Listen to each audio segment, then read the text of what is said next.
வணக்கம். இன்றைய முக்கிய செய்திகள். விழுப்புரம் ரோட்டரி சங்கத்தின் சார்பில் பள்ளி சிறார்களுக்கான கோடைகால சிறப்பு பயிற்சியாக ஓவியம், ஆர்ட் அண்ட் கிராஃப்ட், வாய்ப்பாடு, குரலிசை போன்றவை ரோட்டரி சங்கம் சார்பாக இலவசமாக பயிற்சி முகாம் நடைபெற்றன. மே மாதம் 1ஆம் தேதி முதல் 10ஆம் தேதி வரை விழுப்புரம் நோட்டரி மகாலில் நடைபெற்றது. 70க்கும் மேற்பட்ட பள்ளி சிறார்கள் பங்கேற்று பயிற்சி பெற்றனர். இந்த பயிற்சியை கலைவாணி சசிகுமார், மஞ்சு கண்ணன் சிறப்பாக நடத்தி முடித்தனர். இன்று பயிற்சி பெற்ற பள்ளி சிறார்களுக்கான சான்றிதழ் வழங்கப்பட்டன. ரோட்டரி சங்கத்தின் தலைவர் கன்யா ரமேஷ் அவர்கள் தலைமையில் சான்றிதழ், பரிசு பொருட்கள் வழங்கி சிறப்பித்தனர்.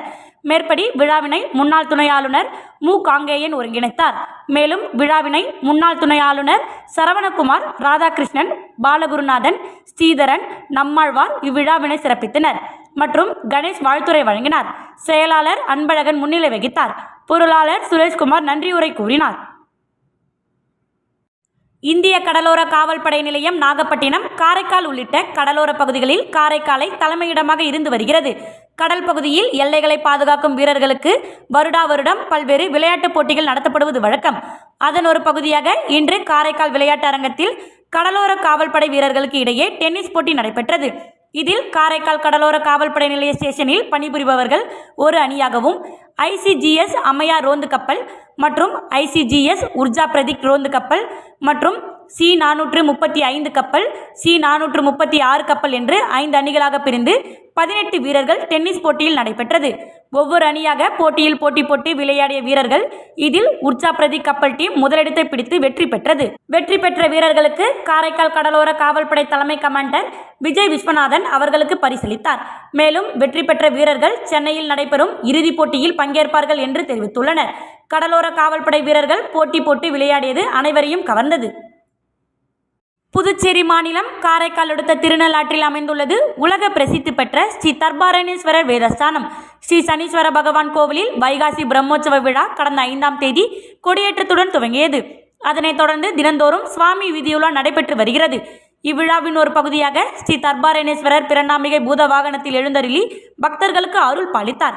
இவ்விழாவில் ஸ்ரீ தர்பாரண்யேஸ்வரர் பிரண்டாம்பிகை வண்ண மலர்களால் அலங்கரிக்கப்பட்டு மகா தீபாரணை காண்பிக்கப்பட்டு வீதியுலா வந்தார். நிகழ்ச்சியில் தர்மபுர ஆதின கட்டளை விசாரணை ஸ்ரீ மத் சிவகுருநாதர் தம்பிரான் சுவாமிகள், திருநள்ளாறு சட்டமன்ற உறுப்பினர் சிவா உள்ளிட்ட ஏராளமான பக்தர்கள் கலந்து கொண்டு சுவாமி தரிசனம் செய்தனர். பிரம்மோற்சவ விழாவின் முக்கிய நிகழ்ச்சியான திருத்தேர் உற்சவம் 19ஆம் தேதி நடைபெற உள்ளது. ஒவ்வொரு ஆண்டும் மே மாதம் 16ஆம் தேதி தேசிய டெங்கு தினமாக இந்தியா முழுவதும் அனுசரிக்கப்பட்டு வருகிறது. இதனையொட்டி இன்று மலேரியா திட்ட உதவி இயக்குனர் அலுவலகம் சார்பாக டெங்கு விழிப்புணர்வு பேரணி நடத்தப்பட்டது. பேரணியானது செஞ்சி சாலை, லால் பகதூர் சாலை சந்திப்பில் தொடங்கி கம்பன் கலையரங்கம் வரை நடைபெற்றது. நிகழ்ச்சியின் ஆரம்பத்தில் மலேரியா திட்ட உதவி இயக்குனர் டாக்டர் வசந்தகுமாரி இவ்வருட தேசிய டெங்கு தின கருப்பொருளான சமுதாயத்தோடு இணைந்து டெங்கு கட்டுப்பாடு என்ற அடிப்படையில் விளக்கி பேரணியை கொடியசைத்து தொடங்கி வைத்தார்.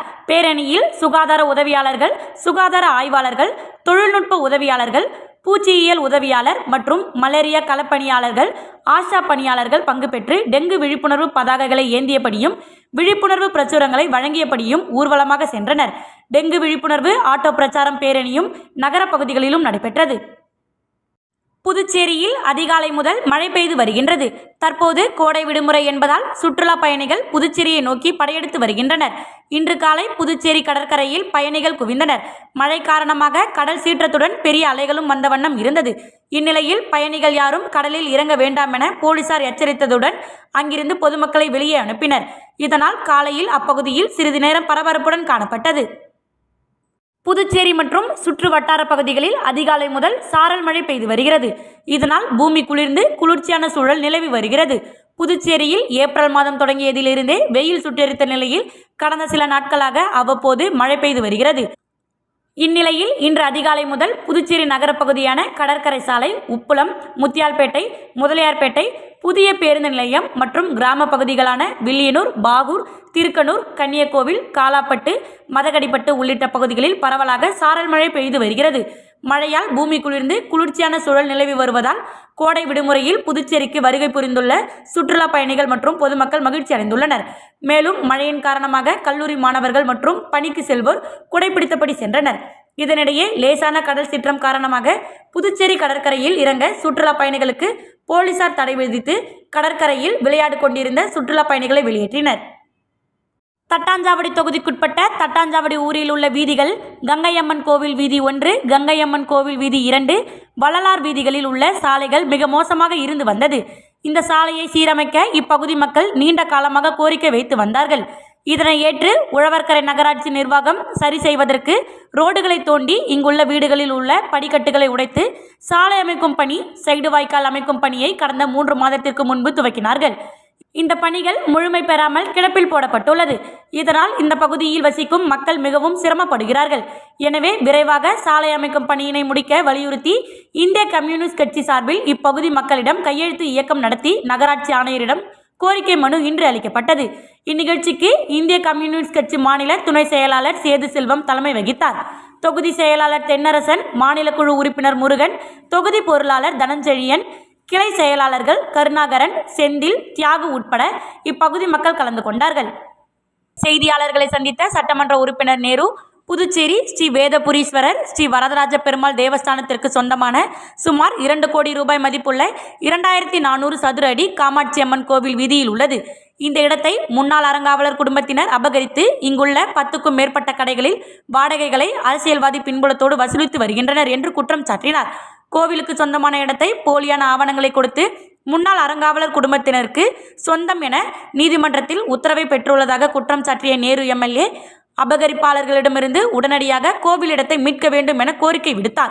இந்த நிலையில் இந்து அறநிலையத்துறை அதிகாரிகளிடம் கொடுத்த புகார் அடிப்படையில் புகாரை விசாரித்த அறநிலையத்துறை செயலர் உடனடியாக அபகரிப்பாளரிடமிருந்து கோவில் இடத்தை மீட்டு கோவிலுக்கு வருமானம் வர வழிவகை செய்ய வேண்டும் என்று இது சம்பந்தமான அறிக்கையை 15 தினங்களுக்குள் தாக்கல் செய்ய வேண்டும் என்றும் அறநிலையத்துறை கமிஷனருக்கு உத்தரவிட்டிருந்ததாக குறிப்பிட்ட சட்டமன்ற உறுப்பினர் நேரு, உத்தரவு அறிக்கை கிடைத்ததும் இந்து அறநிலையத்துறை கமிஷனர் அதன் மீது எந்தவித நடவடிக்கையும் எடுக்காமல் அபகரிப்பாளருக்கு ஆதரவாக செயல்படும் வகையில் விடுமுறையில் சென்றுள்ளதாக குற்றம் சாட்டினார். எனவே அபகரிப்பாளருக்கு சாதகமாக செயல்படும் ஆணையர் மீது கடுமையான நடவடிக்கை எடுத்து கோவில் இடத்தை உடனடியாக மீட்க வேண்டும் எனவும் அவர் குறிப்பிட்டார். மாவட்ட அளவிலான போதைப்பொருள் ஒழிப்பு நார்கோ குழுவின் ஆலோசனை கூட்டம் கலெக்டர் குலோத்துங்கன் தலைமையில் நடைபெற்றது. புதுச்சேரியில் போதைப்பொருள் ஒழிப்பு நடவடிக்கை மேற்கொள்ள மாவட்ட அளவிலான நார்கோ ஒருங்கிணைப்பு குழுவின் 5வது கூட்டம் கலெக்டர் குலோத்துங்கன் தலைமையில் நடந்தது. கூட்டத்தில் காவல்துறை அதிகாரிகள் மற்றும் பல்வேறு அரசு துறைகளைச் சேர்ந்த அதிகாரிகள் கலந்து கொண்டனர்.